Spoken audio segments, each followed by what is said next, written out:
Manchester Village's Bylaw modernization project took another step forward on Monday, June 17th, when the Village's Planning Commission held a meeting at Founders Hall at Burn Academy.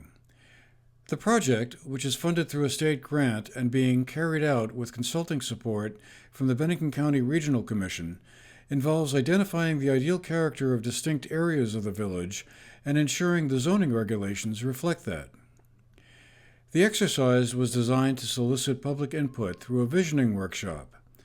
Richard Heilman, the chairman of the village's planning commission, got things started with an overview of the process. Bylaw changes that we're making are going to be based partly on our existing bylaws that we've been living with for a while. We did make some minor adjustments to them last November, but at that time it was primarily done to complete a grant that we're already working under a time frame. And we really wanted to go much deeper and involve much more of the community. So we are working now with another grant. He was followed by Samantha Page, a regional planner with the Bennington County Regional Commission, or BCRC. Project that we're working on, this bylaw modernization grant that the village is undertaking to update land use regulations. There are a lot of goals involved.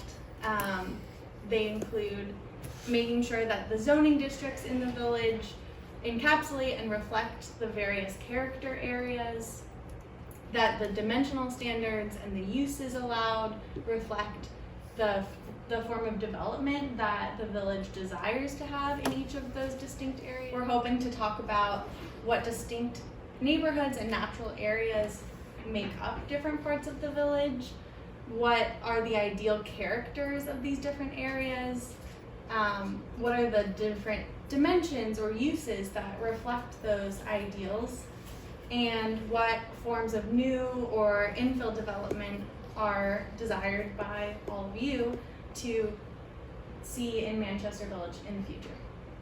The workshop then got underway as the 25 or so people in attendance divided into 4 groups and were handed out batches of photographs of buildings to match up with possible zoning districts.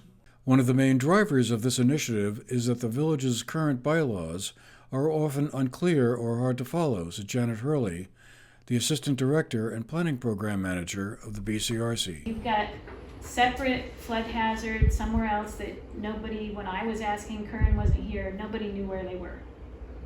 They were in a separate ordinance, nobody knew how to access. I would recommend that, if you need a zoning permit, it's all there in one ordinance. So I think there's work to be done. I think your ordinance is really difficult to follow right now. It's really hard to understand, what exactly,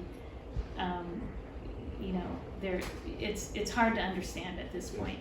Afterwards, Samantha Page explained the purpose of the breakout session. Yeah, I think we were hoping that it would give people a chance to think about the village of Manchester and what exists right now, and try to understand how things fit together, maybe without getting too in the weeds in the zoning. So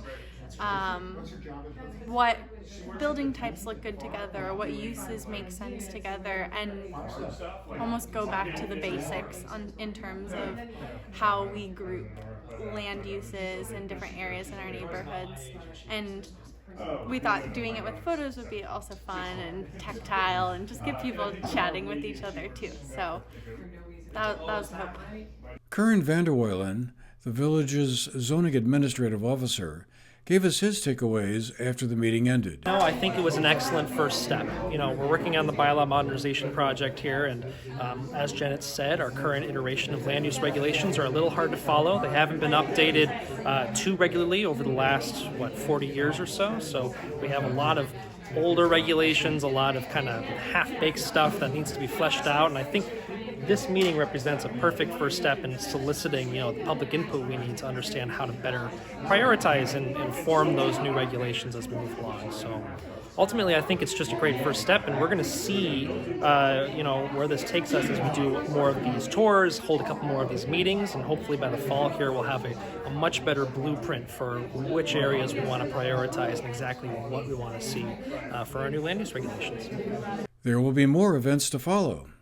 The next event in the series will be on July 15th, with a bus tour starting at 11 a.m. from Burn Burton Academy. For the GNAT-TV News Project, I'm Andrew McKeever.